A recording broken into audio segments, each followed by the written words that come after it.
ನೇರವಾಗಿ ನನ್ನ ಸವಾಲು ಬಿಜೆಪಿ ಸಂಘ ಪರಿವಾರದವರಿಗೆ, ನಾವೆಲ್ಲ ಹಿಂದೂ ಅಂತ ಹೇಳುವುದಾದ್ರೆ ನೀವೆಲ್ಲರೂ ಹಿಂದೂ ಅಂತ ಮಾಡಿ. ವೇದವ್ಯಾಸ ಕಾಮತ್ತು ತೆಗಿರಿ, ವೇದವ್ಯಾಸ ಹಿಂದೂ, ಭರತ್ ಶೆಟ್ಟಿ ಅವರೆಲ್ಲ ಹಿಂದೂ ನಾಯಕರಲ್ಲ.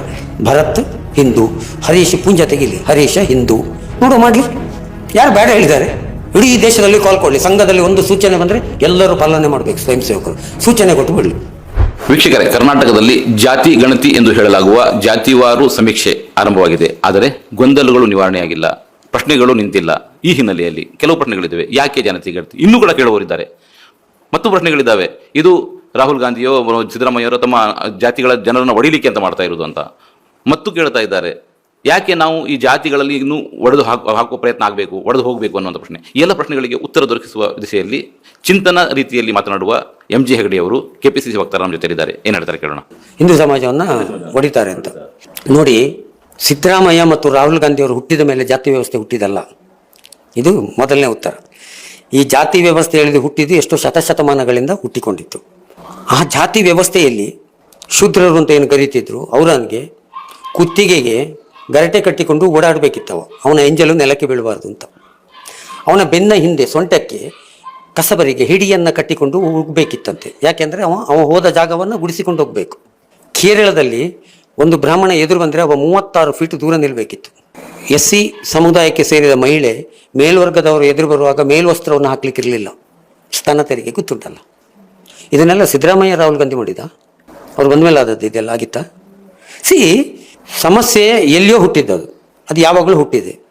ಅದಕ್ಕೆ ನೀವು ರಾಹುಲ್ ಗಾಂಧಿ ಮತ್ತು ಸಿದ್ದರಾಮಯ್ಯ ಕಾರಣ ಅಂತ ಹೇಳುವುದಾದರೆ ನಾವು ಅದರ ಹಿಂದೆ ಹೋಗ್ಬೇಕಾಗ್ತದೆ. ಬೇಡ, ಆಯಿತಾ?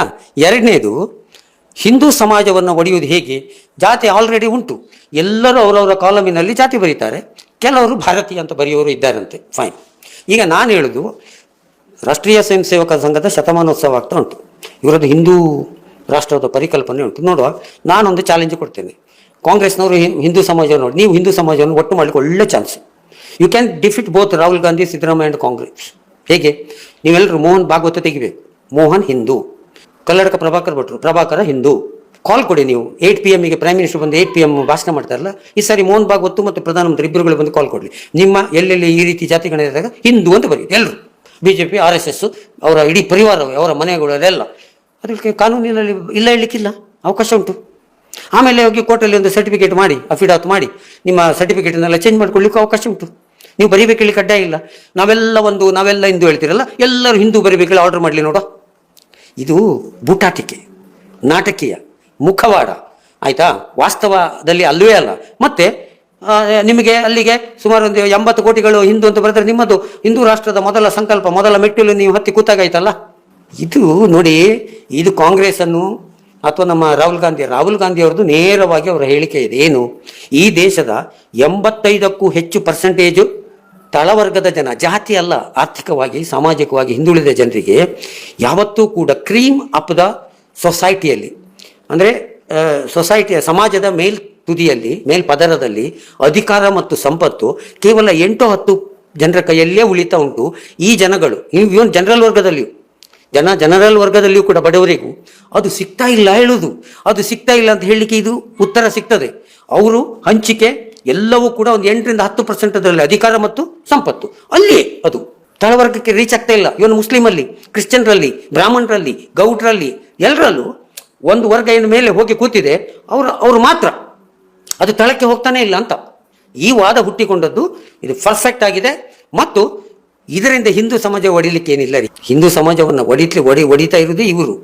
ಈ ಹಿಂದೂ ಧರ್ಮದಲ್ಲಿ ಇಲ್ಲದನ್ನೆಲ್ಲ ತಂದು ಹಿಂದುತ್ವ ಅಂತ ತಂದು ಹಿಂದೂ ಧರ್ಮಕ್ಕೂ ಹಿಂದುತ್ವಕ್ಕೂ ಏನೇನೂ ಇದಿಲ್ಲ.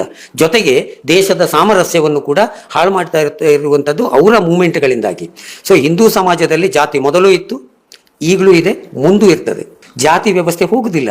ಈಗ ನಾವೆಲ್ಲ ಒಂದು ಅಂತ ಹೇಳುವವರಿಗೆ ಅಥವಾ ಹಿಂದೂ ಸಮಾಜವನ್ನು ಹೊಡಿತಿದ್ದಾರೆ ಅಂತ ಹೇಳುವವರಿಗೆ ಒಂದು ಸಲ ಈ ಸಮೀಕ್ಷೆಯಲ್ಲಿ ಎಲ್ಲರೂ ಜಾತಿ, ಧರ್ಮ ಮತ್ತು ಎಲ್ಲರೂ ಭಾಗದಲ್ಲಿ ಹಿಂದೂ ಅಂತ ಬರ್ಕೊಳ್ಳುವ ಒಂದು ಅವಕಾಶವನ್ನು ಕೊಡಬಹುದು ಅಂತ ಅನ್ಬೋದು. ಅದೇ ಎಲ್ಲ ನಾವು ಹಿಂದೂ ಅಂತ ಬರಿಬಹುದು.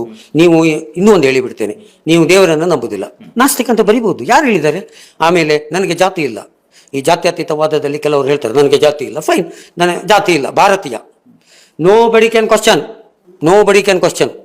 ಗೊತ್ತಾಯ್ತಾ? ನಿಮಗೆ ಹೇಗೆ ಬೇಕು ಹಾಗೆ ಬರೀರಿ ನೋಡು, ಏನಂತಂದರೆ ಈಗ ನಾನು ಹೇಳಿದಾಗೆ ಕ್ರೀಮ್ ಆಫ್ ದ ಸೊಸೈಟಿ ಅಲ್ಲಿ ಆ ಪವರ್ ಮತ್ತು ಆ ಹಣದ ಹಂಚಿಕೆ ಎಲ್ಲೋ ಒಂದು ಕಡೆ ಹೋಗಿ ಕೂತು ಬಿಟ್ಟಿದೆ, ಅದು ಕೆಳಗೆ ಬರ್ತಾ ಇಲ್ಲ. ಎರಡನೇದು, ಸರ್ಕಾರಗಳು ಬೇಕಾದಷ್ಟು ಸ್ಕೀಮ್ಗಳನ್ನು ತರ್ತಾರೆ, ಅದು ಎಲ್ಲಿ ರೀಚ್ ಆಗಿದೆ, ರೀಚ್ ಆಗಿಲ್ಲ. ಮುಂದೆ ಏನಾದರೂ ಸ್ಕೀಮು ಮಾಡೋದಿದ್ರೆ ಎಲ್ಲಿ ನಾನು ಮುಟ್ಟಬೇಕು? ಇವತ್ತು ಜಗತ್ತು ವಿಶ್ವಸಂಸ್ಥೆ ಹಸುವಿನ ಸೂಚ್ಯಂಕವನ್ನು ಬಿಡುಗಡೆ ಮಾಡ್ತದೆ. ಹೇಗೆ ಮಾಡೋದು? ಸರ್ವೆ ಮಾಡಿಯೇ ಮಾಡೋದು. ಬಡತನದ ಅಂಕಿಅಂಶಗಳನ್ನು ಬಿಡುಗಡೆ ಮಾಡ್ತದೆ, ರಿಸರ್ವ್ ಬ್ಯಾಂಕ್ನವರು ಮಾಡ್ತಾರೆ, ಬೇರೆ ಬೇರೆ ಮಾಡ್ತಾರೆ. ಅದೇ ರೀತಿ ಅದನ್ನೆಲ್ಲ ಇಟ್ಟುಕೊಂಡು ಯಾರಿಗೆ ಕೊಡಬೇಕು, ಎಷ್ಟು ಕೊಡಬೇಕು ಅಂತ ಈ 4 ಜನ ಮಕ್ಕಳಲ್ಲಿ ಯಾರು ಬಲಶಾಲಿ, ಸಣ್ಣವನೋ ದೊಡ್ಡವನೋ? ಸಣ್ಣವನೇ ಬಲಶಾಲಿಯಾಗಿದ್ದು ದೊಡ್ಡವನಿಗೆ ಒಂದು ಕಾಲಿಲ್ಲ ಅಂತಂದರೆ ನೀವು ಫಸ್ಟ್ ಪ್ರಿಫರೆನ್ಸ್ ಯಾರಿಗೆ ಕೊಡೋದು? ದೊಡ್ಡವನಿಗೆ ಕೊಡೋದು ಅಲ್ವಾ? ಇದನ್ನೆಲ್ಲ ಈ ಸಮತೆ ಮತ್ತು ಸಮಾನತೆ ಎರಡನ್ನೂ ನೀವು ಇಟ್ಟುಕೊಂಡು ಕೆಲಸ ಮಾಡಲಿಕ್ಕೆ ಇದು ಅನುಕೂಲ ಆಗ್ತದೆ. ಮತ್ತು ಈ ಏನು ನಮ್ಮ BJPಯವರ ಸ್ಲೋಗನ್ ಉಂಟು, ಹಿಂದೂ ಸಮಾಜವನ್ನು ಒಡೆಯಲಿಕ್ಕೆ ಅಂತೇಳಿ. ಇವರ ಹತ್ರ ನೋಡಿ, ಇಡೀ ಈ ರೀತಿಯ ಜಾತಿ ವ್ಯವಸ್ಥೆ ಹೇಳೋದೊಂದು ಉಂಟಲ್ಲ, ಇದನ್ನು ತೆಗಿತೇವೆ ಹೇಳೋದು ನನಗೆ ಲೆಕ್ಕದಲ್ಲಿ ಆಗೋದಿಲ್ಲ. ಆದರೆ ನಾವೆಲ್ಲರೂ ಎಲ್ಲ ಜಾತಿ ಜನಾಂಗದವರು ಒಂದೇ, ನಮ್ಮೊಳಗೆ ಅಸಮಾನತೆ, ಅಸ್ಪೃಶ್ಯತೆ, ಮೇಲು ಕೀಳು ಭಾವನೆ ಇರುವುದಿಲ್ಲ ಹೇಳುವಂತಹದ್ದ ಚಳುವಳಿ ಮಾತ್ರ ನಿಲ್ತದೆ. ಅದು ಆಗಬೇಕು, ಹೊರತು ಇದನ್ನು ತೆಗಿಲಿಕ್ಕೆ ಆಗೋದಿಲ್ಲ. ಹಾಗಾಗಿ ಕರ್ನಾಟಕದಲ್ಲಿ ಅಲ್ಲೋಲ ಕಲ್ಲೋಲ, ಎಷ್ಟು ಕೋಟಿಗಟ್ಟಲೆ ಎಲ್ಲ ಹೆಸರಿನಿಂದ ಹಿಂದೂ ಹಿಂದೂ ಹಿಂದೂ ಜಾತಿ ಇಲ್ಲ, ಆಯಿತಾ? ಹಾಗಾಗಿ ಸಿದ್ದರಾಮಯ್ಯನವರು ಸರ್ಕಾರ ಮತ್ತು ರಾಹುಲ್ ಗಾಂಧಿಯವರ ಈ ನಿರ್ಧಾರ ಏನಿದೆ ಇದು ಸ್ವಾಗತಾರ್ಹ. ಮತ್ತು ತೀರಾ ತೆಳಮಟ್ಟದಲ್ಲಿ ಇನ್ನೊಂದು ಹೇಳಿಬಿಡ್ತೇನೆ, ಮೇಲ್ವರ್ಗದಲ್ಲಿ ಮೇಲ್ಜಾತಿ ಹೇಳಿದ ಬಡವರೇ ಇಲ್ಲ ಅಂತ ಒಂದು ವಾದ ತಪ್ಪೋದು. ಇವತ್ತು ಪಾಪ ಈ ಸರ್ಕಾರಿ ದೇವಸ್ಥಾನಗಳಲ್ಲಿ ಪುರೋಹಿತರುಗಳು 4,000ಕ್ಕೆಲ್ಲ ಸಂಬಳಕ್ಕೆ ಕೆಲಸ ಮಾಡ್ತಿದ್ರು. ಅದೇನೇ ಈಗ ರಾಮಲಿಂಗಾರೆಡ್ಡಿ ಅವರು ಬಂದಮೇಲೆ ಅದನ್ನು 15,000ಕ್ಕೆ ಏನೋ ಎಷ್ಟಪ್ಪ ಕರೆಕ್ಟ್ ಫಿಗರ್ ಗೊತ್ತಿಲ್ಲ ಏರಿಸಿದ್ದಾರೆ. ಬಡವರು ಬಂಟ ಸಮಾಜದಲ್ಲೂ ಬಡವರಿದ್ದಾರೆ. ಬಂಟ ಸಮಾಜ ಮೇಲ್ವರ್ಗ ಹೇಳಿದುಕೊಳ್ಳೆ ಬಡವರಿಲ್ಲ ಅಂತಲ್ಲ, ಬ್ರಾಹ್ಮಣರು ಹೇಳಿದುಕೊಳ್ಳೆ ಬಡವರಿಲ್ಲ ಅಂತಲ್ಲ, ಮುಸ್ಲಿಮರು ಬಡವರಿಲ್ಲ ಅಂತಲ್ಲ, ಕ್ರಿಶ್ಚಿಯನ್ರು ಫುಲ್ ಫಾರಿನ್ನಲ್ಲಿದ್ದಾರೆ ಅವರು ಫುಲ್ ಪಾಶ್ ಇಲ್ಲ. ಎಲ್ಲ ಕಡೆ ಬಡತನ ಹೇಳುವುದೇ ಬೇರೆ, ಅದು ಜಾತಿಗೂ ಲಿಂಕ್ ಆಗಿಕೊಂಡುಂಟು. ಆರೋಗ್ಯದ ಸಮಸ್ಯೆ ಜಾತಿಗೆ ಲಿಂಕ್ ಆಗಿಕೊಂಡು ಹೇಗೆ ಅಂತ ಹೇಳ್ತೇವೆ. ಈಗ ಒಂದು ಮಂಗಳೂರಿನ ಒಂದು ವಠಾರದಲ್ಲಿ ನೀವು ಸರ್ವೆ ಮಾಡುವಾಗ ಆ ಒಂದು ಕಾಲೋನಿಯಲ್ಲಿ 100ಕ್ಕೆ 80 ಜನರಿಗೆ ಕ್ಷಯ ಉಂಟು, TB ಅಥವಾ ಇನ್ಯಾವುದೋ ಪರ್ಟಿಕ್ಯುಲರ್ ರೋಗ ಉಂಟು. ಯಾಕೆ ಅದು? ಯಾಕೆ ಅಂತಂದರೆ ಅವರು ಪೌರ ಕಾರ್ಮಿಕರು. ಆ ಪೌರ ಕಾರ್ಮಿಕರಾಗಿದ್ದಕ್ಕೆ ಪಾಪ ಅವರಿಗೆ ಆ ರೋಗ ಬರ್ತಾ ಉಂಟು. ಆ ಪೌರ ಕಾರ್ಮಿಕರು ಯಾಕೆ ಆದದ್ದು? ಯಾಕೆ ಅಂತಂದರೆ ಅವರು ಆ ಜಾತಿಯಲ್ಲಿ ಇದ್ದದ್ದಕ್ಕೆ ಆದದ್ದು ಅಲ್ವಾ? ಅಂದರೆ ಜಾತಿ ಸಮೀಕ್ಷೆಗೂ ಆರ್ಥಿಕ ಸಮೀಕ್ಷೆಗೂ ಆರೋಗ್ಯ ಸಮೀಕ್ಷೆಗೂ ಲಿಂಕ್ ಸಿಗುತ್ತಾ ಹೋಗ್ತದೆ. ಮೇಲ್ವರ್ಗದವರೆಲ್ಲ ಶ್ರೀಮಂತರು ಹೇಳಿ ಸ್ಟೇಟ್ಮೆಂಟ್ ಕೊಡ್ಲಿಕ್ಕೆ ಆಗೋದಿಲ್ಲ. ಆಮೇಲೆ ಅವರಿಗೂ ಅವರಲ್ಲೂ ಬಡವರಿದ್ದಾರೆ ಹೇಳಿ ಗೊತ್ತಾಗಲಿ. ಎಲ್ಲರಿಗೂ ಸಮಾನವಾದಂಥ ನ್ಯಾಯ ಬೇಕು ಅಂತಾದರೆ ನೀವು ಎಲ್ಲವನ್ನು ಸಮಗ್ರವಾಗಿ ಕ್ರೋಢೀಕರಣವಾಗಿ ಇಂಚು ಮಾಹಿತಿಯನ್ನು ಸಂಗ್ರಹಿಸಿ ಅದನ್ನು ಅನಾಲಿಸಿಸ್ ಮಾಡಿ ರಿಪೋರ್ಟ್ ತಯಾರು ಮಾಡಬೇಕು. ಅದರ ಮೇಲೆ ತೆಗೆದುಕೊಳ್ಳುವ ಕ್ರಮಗಳ ಬಗ್ಗೆ ಅದು ಚರ್ಚೆ ಆಗಲಿ. ಅದು ಅವರಿಗೆ ಹೆಚ್ಚು ಇದು ಸರಿಯಲ್ಲ, ಅದು ಚರ್ಚೆ ಆಗಲಿ. ಜಾತಿ ಗಣತಿ ಅಲ್ಲ ಇದು, ಅಂದರೆ ಅದು ಕಾನ್ಸೆಪ್ಟ್ ಹೆಸರು ಜಾತಿ ಗಣತಿ. ಆದರೆ ನಾವು ಇಟ್ಕೊಂಡದ್ದು ಹೌದು, ಅದು ಜಾತಿವಾರು ಸಾಮಾಜಿಕ, ಶೈಕ್ಷಣಿಕ ಮತ್ತು ಆರ್ಥಿಕ ಮತ್ತು ಇಡೀ ಅವರ ಬದುಕಿನ ಸಮೀಕರಣಗೊಳಿಸುವ ಎಲ್ಲವ ಮಾಹಿತಿಗಳನ್ನು ಮೈಕ್ರೋ ಲೆವೆಲಲ್ಲಿ ತೆಗೆದುಕೊಳ್ಳುವಂಥ ಮಾಹಿತಿ ಸಂಗ್ರಹ, ಇದು ಒಂದು. ಎರಡನೇದು, ಜಾತಿ ಹೆಸರಿನಲ್ಲಿ ಯಾಕೆ ಮಾಡಬೇಕು, ಮೈಕ್ರೋ ಲೆವೆಲಲ್ಲಿ ಯಾಕೆ ಮಾಡ್ತಾರೆ ಹೇಳೋದು ಪ್ರಶ್ನೆ. ಈಗ ನೋಡಿ, ಆರ್ಥಿಕವಾಗಿ ಒಂದು ಕುಟುಂಬ ಇದೆ, ಇಲ್ಲಿ ಒಂದು ಮನೆ ಇದೆ, ಸಣ್ಣ ಮನೆ, ಸ್ವಂತ ಮನೆ. ಅವನಿಗೆ 25,000 to 30,000 ರೂಪಾಯಿ ಸಂಬಳ ಬರ್ತದೆ, 2 ಮಕ್ಕಳಿದ್ದಾರೆ. ಅಲ್ಲಿ ಬೇರೆ ಎಲ್ಲ ಅವ ಏನೋ ಮಾಡಿ ಒಂದು 2-3 ಸಾವಿರ ಸೇವಿಂಗ್ ಮಾಡಿಕೊಳ್ತಾನೆ, ಫೈನ್. ಪಕ್ಕದಲ್ಲಿ ಒಂದು ಮನೆ ಇದೆ, ಅವ್ರದ್ದು ಸ್ವಂತ ಮನೆ, 50,000 ರೂಪಾಯಿ ಸಂಬಳ ಬರ್ತದೆ. ಮನೆಯಲ್ಲಿ ವಾರಕ್ಕೆ 2 ಸಾರಿ ಡಯಾಲಿಸಿಸ್ ಮಾಡೋ ಪೇಷಂಟ್ ಇದ್ದಾರೆ. ಮನೆಗೆ ಸಾಲ ಉಂಟು. ಈಗ ಬಡವ ಯಾರು ಶ್ರೀಮಂತ ಹೇಗೆ ಹೇಳಿ ಅಧ್ಯಯನ ಮಾಡೋದು ಹೇಗೆ? ಈ ರೀತಿ ಕಾಂಪ್ಲಿಕೇಟೆಡ್, ಇದು ಸಂಕೀರ್ಣವಾಗಿರುವಾಗ ತುಂಬ ಡೀಪ್ ಆಗಿ ಹೋದರೆ ಮಾತ್ರ, ಅಂದರೆ ಮೈಕ್ರೋ ಲೆವೆಲಲ್ಲಿ ಹೋದರೆ ಮಾತ್ರ ನಿಮಗೆ ಸ್ಪಷ್ಟವಾದ ಚಿತ್ರಣಗಳು ಸಿಗ್ತಾ ಹೋಗ್ತದೆ. ಮತ್ತು ಇದು ಅಂಕಿ ಅಂಶಗಳ ಸಂಗ್ರಹ. ಇದು ಏನೋ ನಾಳೆ ಈ ಅಂಕಿ ಅಂಶಗಳನ್ನು ನಾಳೆ ಕೊಟ್ಟ ಕೂಡಲೇ ಅದು ಅವ್ರು ಹೀಗೆ ಇವ್ರು ಹೀಗೆ ಅಂತ ಡಿಕ್ಲೇರ್ ಮಾಡೋದಿಲ್ಲ. ಅಂಕಿ ಅಂಶ ಸಮಾಜದ ಒಂದು ಅಧ್ಯಯನ ಮತ್ತು ಸಾಮಾಜಿಕ ಸಮಸ್ಯೆಗಳ ಅಧ್ಯಯನ. ಈ ಎಲ್ಲ ಅಧ್ಯಯನಕ್ಕೆ ಪದೇ ಪದೇ ವಿಶ್ವಸಂಸ್ಥೆ ಇರ್ಬೋದು, ಬೇರೆ ಬೇರೆ ದೇಶಗಳಿರ್ಬೋದು, ಭಾರತ ಸರ್ಕಾರವು ಸೇರಿದಂತೆ ಅಂಕಿಅಂಶಗಳ ಸಂಗ್ರಹ ಮಾಡ್ತದೆ. ಜನಗಣತಿ ಮಾಡೋದು ಯಾಕೆ? ಈ ಜನಗಣತಿಯೇ ಇಲ್ಲ ಅಂತಾಗಿದ್ರೆ ಜನಸಂಖ್ಯೆ ಏನು ಅಂತಾನೆ ಗೊತ್ತಾಗೋದಿಲ್ಲ. ಅದೇ ರೀತಿ ಪ್ರತಿಯೊಂದು ವಿಭಾಗದಲ್ಲಿ ಈ ಅಂಕಿಅಂಶಗಳ ಸಂಗ್ರಹಿಸಿ ಅದನ್ನು ಡಾಟಾ ಸಂಗ್ರಹ ಆದ ಮೇಲೆ ಅದನ್ನು ಅನಾಲಿಸಿಸ್ ಮಾಡಿ ಸರ್ಕಾರಕ್ಕೆ ಕೊಡ್ತಾರೆ. ಇವರು ಇಷ್ಟು ಜನ ಇದ್ದಾರೆ, ಇವರು ಹೀಗಿದ್ದಾರೆ, ಇವರು ಇಲ್ಲಿದ್ದಾರೆ ಅಂತ. ಅದರ ಮೇಲೆ ತೆಗೆದುಕೊಳ್ಳುವ ತೀರ್ಮಾನದ ಬಗ್ಗೆ ನಿಮ್ಮ ತಕರಾರು ಇದ್ದರೆ ನನ್ನ ಆಕ್ಷೇಪ ಇಲ್ಲ. ಅರ್ಥ ಆಯ್ತಾ?